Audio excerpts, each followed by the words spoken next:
Hello everyone. So for this video, which is going to be our last video on the 70s, we're going to be looking at the presidency of Jimmy Carter.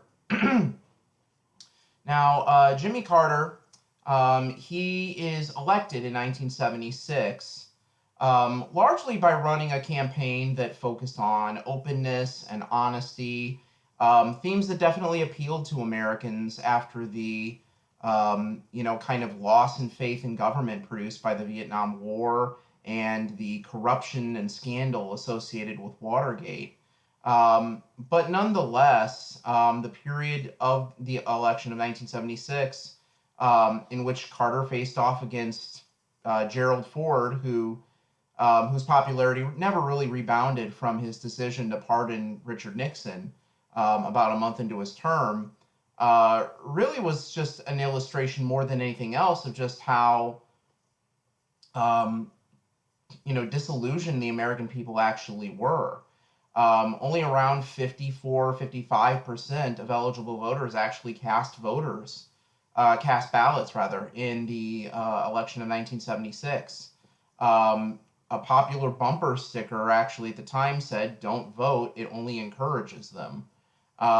So really the election of 1976 demonstrates more than anything else a growing level of cynicism within the electorate as a growing number of Americans begin to become turned off to the political system. And even Carter's victory isn't really all that big, considering the political headwinds he had going for him. An unpopular incumbent that was closely linked to a president who had left the office in disgrace. Even with that, he only manages to win about 50.1% of the popular vote against Ford. So, not really a huge margin of victory.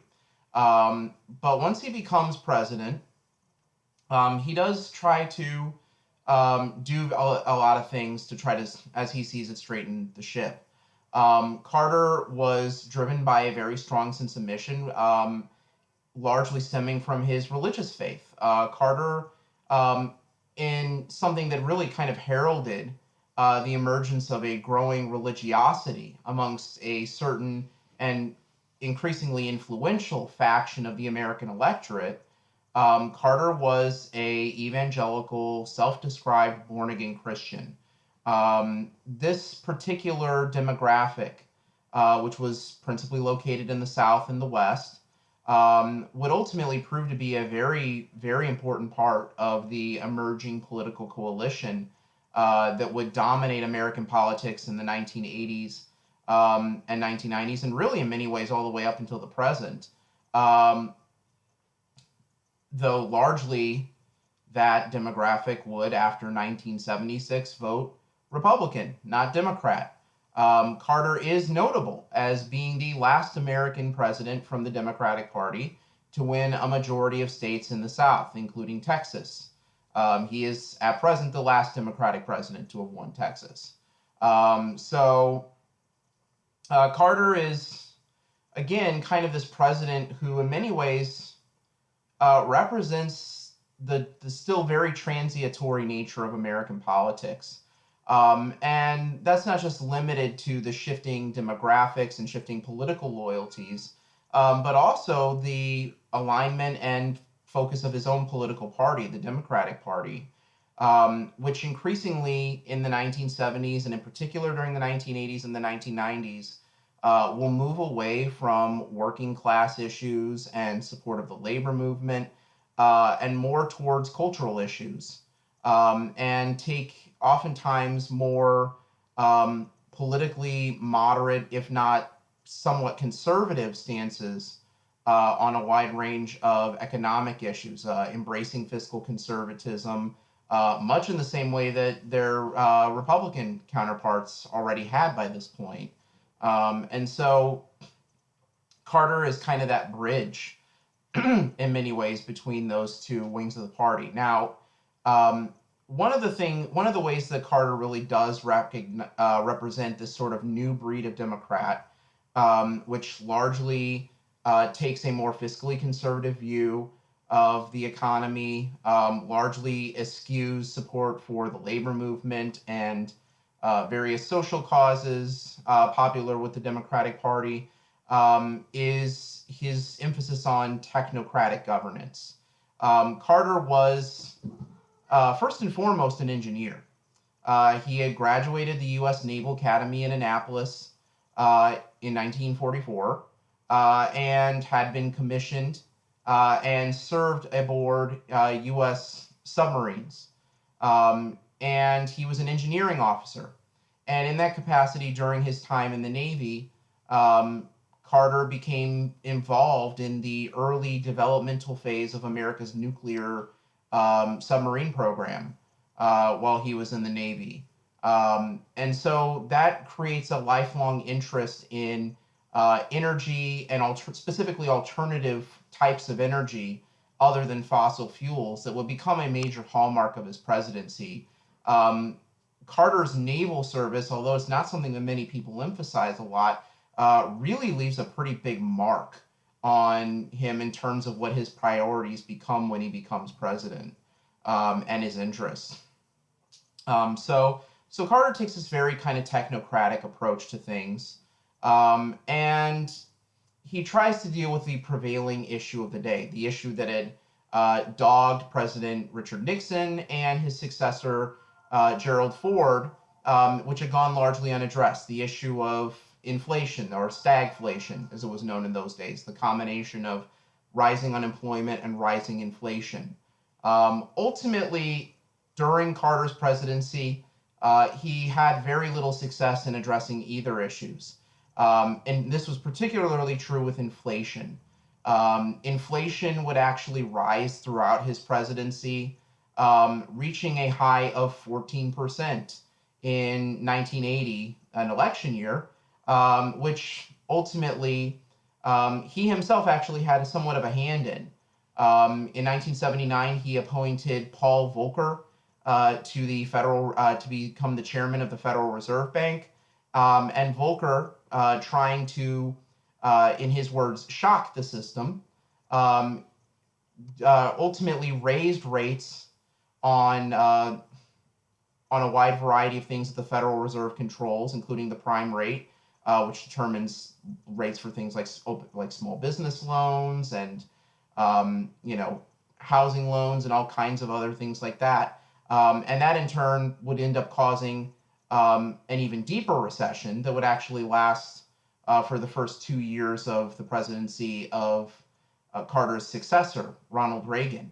Eventually, it would Volcker's monetary policies, his decision to actually raise rates in the midst of rising inflation, would eventually break the back of inflation and help ease the economic pressures that had afflicted the U.S. during the 1970s. But they also would, like I said, in the short run, lead to a ever-increasing unemployment figure, which by the time the 1980 election rolled around stood at over 8%, which, if you know anything about elections, usually presidents don't survive that, and neither did Carter. But we'll get to the election in 1980 in a little bit. So he really is unable to deal with stagflation in a way that many Americans are satisfied with. But he does also, as I mentioned, he's sort of a president that marks this period of transition, but he also kind of starts some trends. Trends that are oftentimes generally more associated with his successor and with the Republican Party than they are with the Democratic Party. Carter was a big believer in deregulation and financial conservatism and austerity.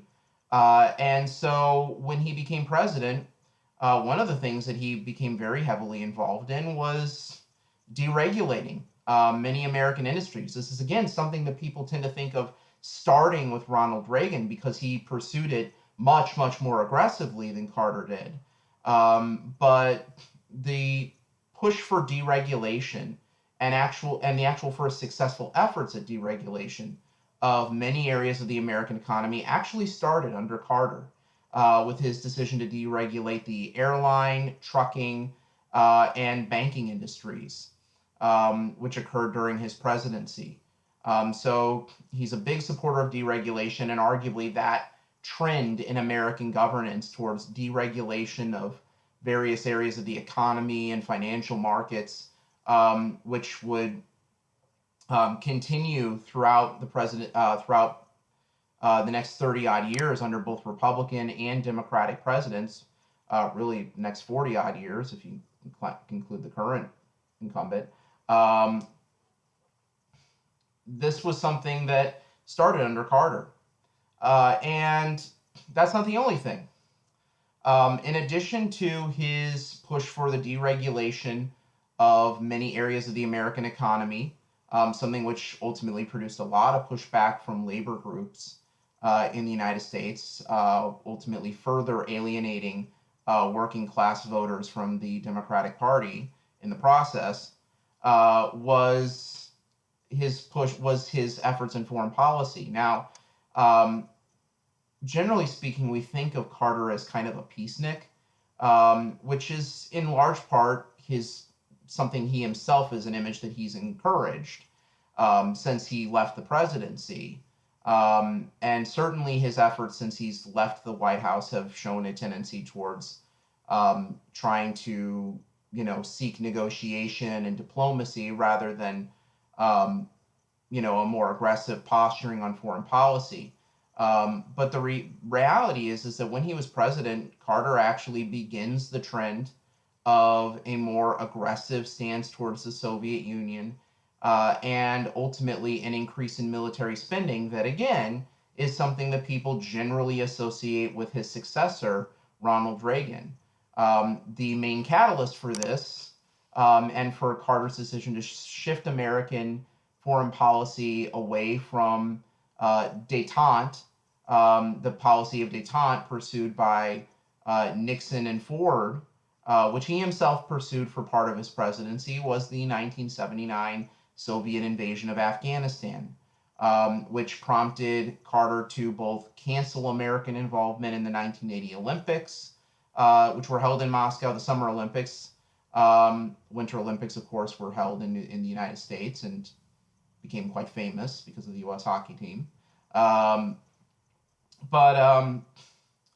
Carter canceled American involvement in the 1980 Summer Olympics, and he also began to reverse the trend of declining defense spending that had begun in the aftermath of the Vietnam War. And so while they don't rise back to their pre-Vietnam War levels, the process of the United States spending more money on its military and taking a more aggressive stance with the Soviet Union rather than pursuing a strategy of détente is, again, something that really begins under Carter, though, again, it's pursued much, much more aggressively by his successor, Ronald Reagan. So those are a couple of important things, and they're things that I don't think were as discussed in the textbook as I perhaps would have liked. But anyway, so what are the things that Carter really does focus on during his presidency? If he isn't successful in pursuing inflation, what is the thing, and or combating stagflation? What is the thing that he really focuses on? The thing that Carter really focuses on during his presidency, more than anything else, is the energy crisis. Carter, as I mentioned, was somebody who had been involved in the development of the U.S. nuclear submarine program and was a big believer in alternative sources of energy and weaning the United States away from its ever-increasing reliance on foreign oil, which by the end of the 1970s, over half of the U.S. oil supply was coming from the Middle East. So that was something that he, probably as a former military officer, recognized was a strategic vulnerability for the United States. And so he pushed what he called a national energy crisis, something which Carter called the, quote, moral equivalent of war. And so what Carter sought to do in pursuing his national energy program was to reduce consumption, increase conservation, and find alternative sources of energy. To this end, he symbolically and rather famously installed solar panels on the White House in 1976, shortly after becoming president. And so he pursues this national energy policy designed at reducing American reliance on foreign energy and also generally cleaning up the environment, continuing with the environmental regulations and movement that had begun under Richard Nixon. Um, he ultimately comes up short in many areas of this pursuit of a national energy policy for a number of reasons. One of the reasons is because part of his proposals included a national gas tax, an increase on gas taxes to make gas more expensive, which, of course, in the midst of a country ravaged by inflation and rising unemployment, was not a particularly popular idea. And the other thing that he focused on was on nuclear energy. Carter, like many before him, including President Richard Nixon, believed that nuclear energy was the way of the future for the United States, the way that the United States in the future would meet its energy needs. In 1970, Nixon estimated that by the year 2000, fully 50% of American energy needs will be met by nuclear power sources. And so when Carter really doesn't have much success in pursuing his national energy policy through Congress, he really aggressively pushes the construction of nuclear power sites, of nuclear reactors as a means of delivering power. And for a while, this really does take off. There is a increase in the number of nuclear power sites that are, planned out and that people plan to build. Um, but then two things happen. One is, interestingly enough, the release of a movie in 1979 called The China Syndrome, which details the potential downsides of nuclear power by detailing a possible reaction or failure of a reaction, rather, in a nuclear reactor. This movie, starring Jane Fonda and Jack Lemmon, was very popular. Um, and its release also happened to coincide with the second thing, which is that there was an actual nuclear reactor incident at the Three Mile Island reactor in Pennsylvania, which provided power to Harrisburg, Pennsylvania, nearby, the capital of Pennsylvania. And although the Three Mile Island incident was very quickly put under control, unlike the nuclear reactor incident 7 years later in Chernobyl in the Soviet Union, a country which, unlike the United States, did not put in place substantial safeguards into its nuclear program like we did, um, the public relations effect of this was devastating.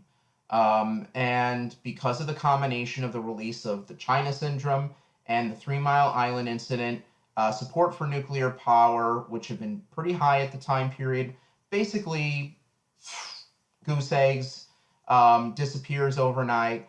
And as a result, there have been no new nuclear power reactors built in the United States since the Carter administration, because of the massive just collapse in public support for nuclear power um, as a source of potential energy.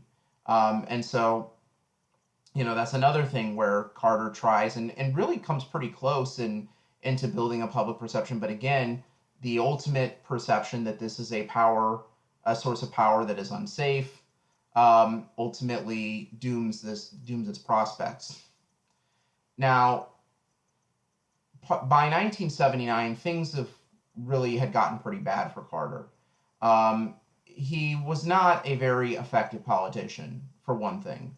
Unlike Richard Nixon, who was very good at the whole kind of secretive thing, arguably, one might argue, not good enough, given Watergate, but Nixon was really good at the whole secrecy thing and, kind of this kind of cloak and dagger type of politics. Johnson, of course, was a really good old school glad-handing and arm-twisting type politician. And of course, John F. Kennedy was just charisma, pure and simple charisma. Carter was none of those. He did not excel behind the scenes. He was not particularly charismatic, and he wasn't very good at doing kind of clandestine kind of activities. Even though his party controlled Congress throughout much of his presidency, throughout all of his presidency, in fact, he never really was able to build much support for his measures, even with many members of his own party. And so his failure to achieve significant success in areas of combating inflation and unemployment, and in pursuing an effective national energy policy, led to his popularity ratings dropping substantially by 1979. And it's in the midst of this period when Carter's popularity and his public perception begin to falter that he does something rather unusual. He goes to Camp David. He meets with some counselors and economic and political advisors, and then he comes back. And in the summer of 1979, he gives this speech to the nation, which has since become known as the Carter Malaise speech, even though he never actually uses the word malaise in the speech. And what Carter does when he delivers a speech is he identifies what he sees as major problems facing the United States, the biggest of which is what he calls, quote, a crisis of confidence. Now, in the speech, Carter really quite accurately details the many social problems and the reasons why the United States had kind of lost its way and kind of lost confidence throughout the 1970s. But the effect is essentially like being, having somebody kind of sermonize you and kind of wag their finger at you disapprovingly. And ultimately, it only further fuels the sense that he's kind of out of touch and a little bit holier than thou, regarding his feelings towards towards the general public. But arguably, the thing that does Carter in the most, more than any other single factor, is the Middle East, which ironically is also the source of his greatest success. Carter tries to pursue peace in the Middle East between Israel and its Arab neighbors. And ultimately, in 1978, he's able to achieve a pretty substantial breakthrough in the Middle East peace prospect when he's able to get the leaders of Egypt and Israel to come together at Camp David and to sign an accord with one another.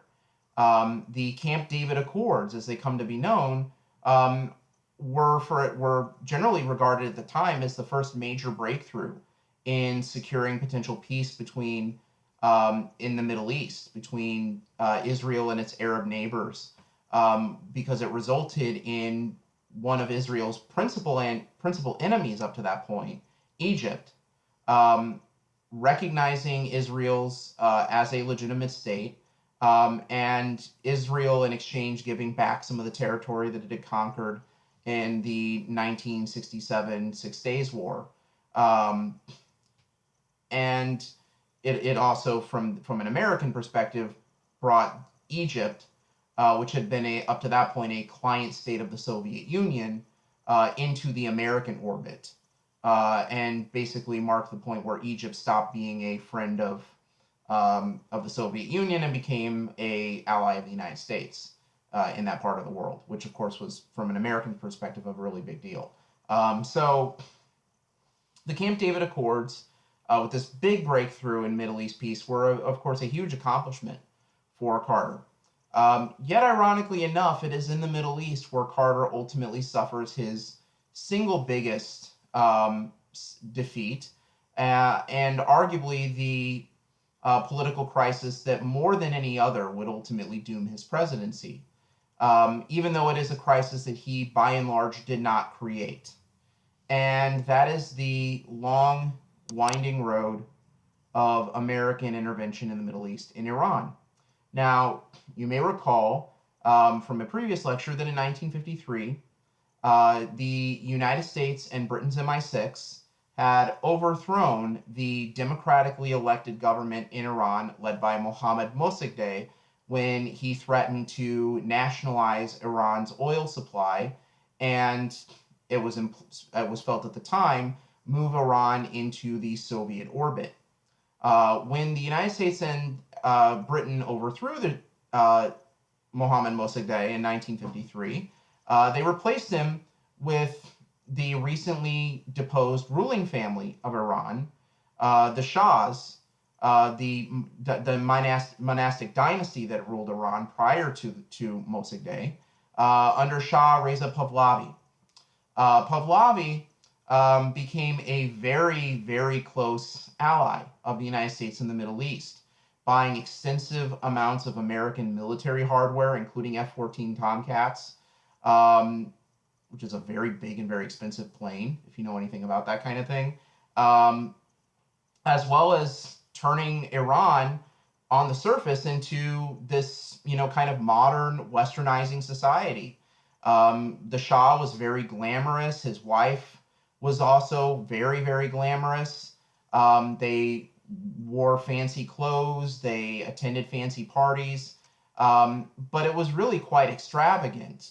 The Shah was basically living a life of luxury and, kind of this playboy lifestyle, having food flown from, top Parisian restaurants to his palace on the Concorde, back in Tehran, while many of his people lived in poverty.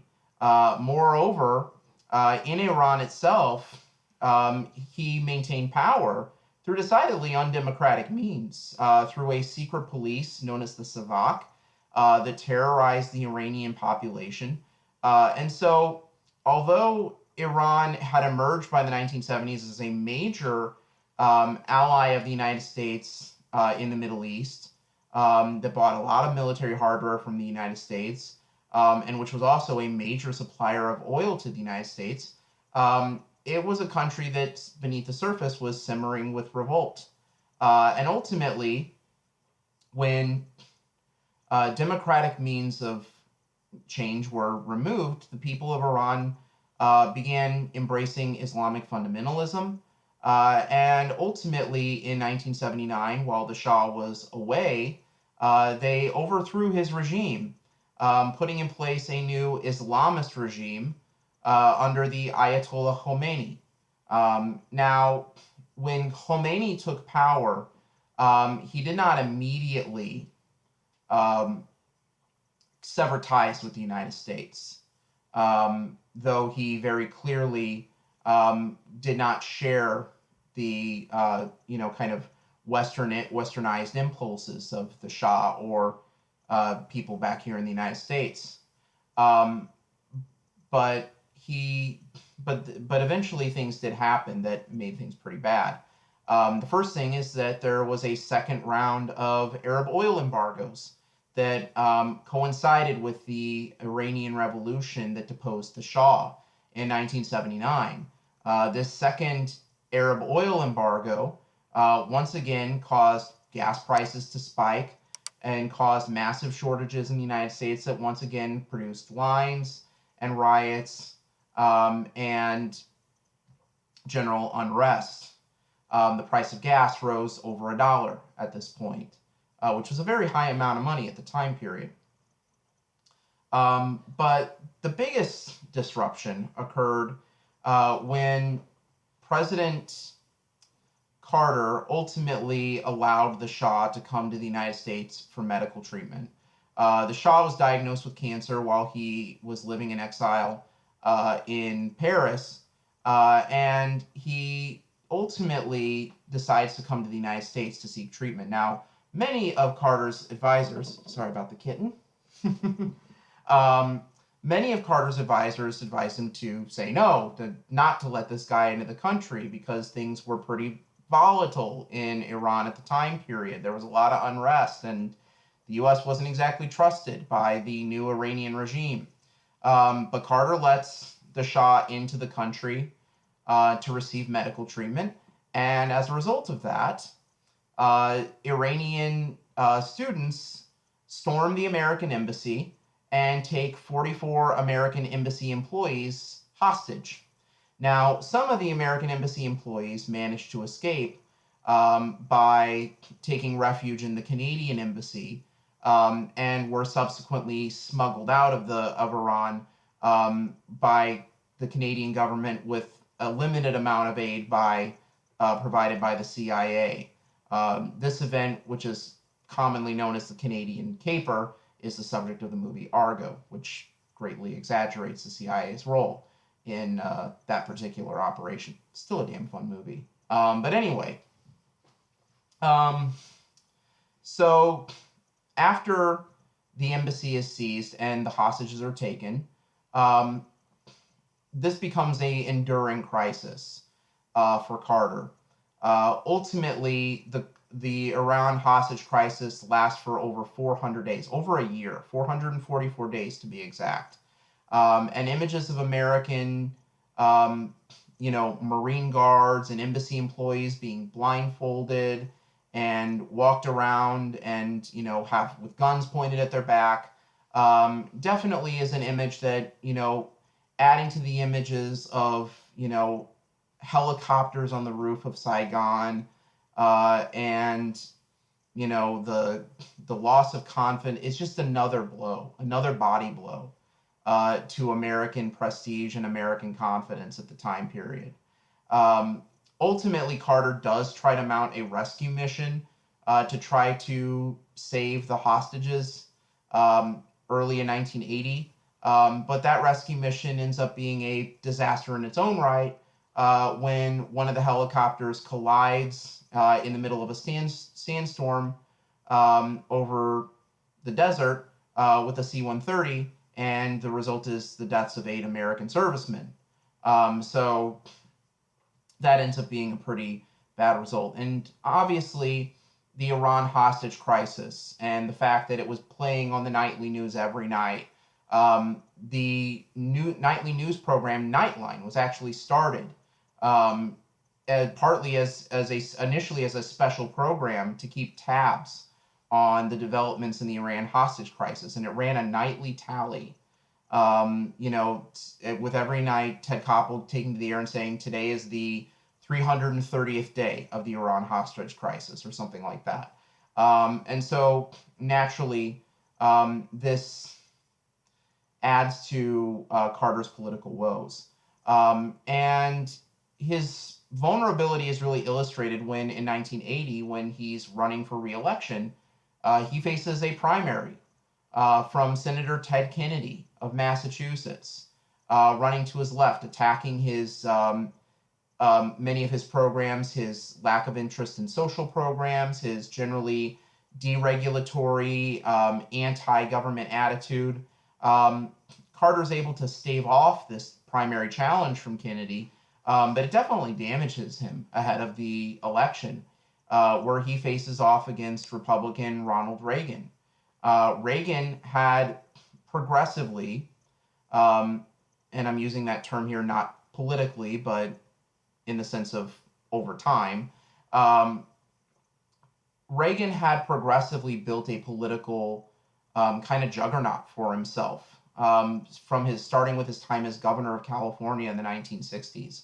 And Reagan, who manages to win the Republican nomination, his third attempt at doing so in 1980. He had tried before in 1968 and then again in 1976. He manages to win the Republican nomination, and he's able to win the election in 1980, which also featured a third party challenger by former Republican John Anderson of Illinois, primarily by asking a very simple question of voters. Are you better off now than you were 4 years ago? And Reagan's, kind of Holmesy charm, illustrated in one of the debates where Carter talks about something and he says, says while he's talking, "There you go again," ultimately helps him appeal. He also captures, again, that cultural zeitgeist of the 1970s with that emerging anti-abortion, anti-government, evangelical Christian movement, as well as capturing disaffection within the traditionally democratic white working class, the labor movement, and others, as well as promising, kind of a national revival. And so he's able to win election in 1980, an election that, as I'll be discussing in a further video, really marks a major turning point in the history of American politics and really marks the dawning of a new era, an era to which Carter was in many ways merely a transitionary figure. All right, so that pretty much concludes that.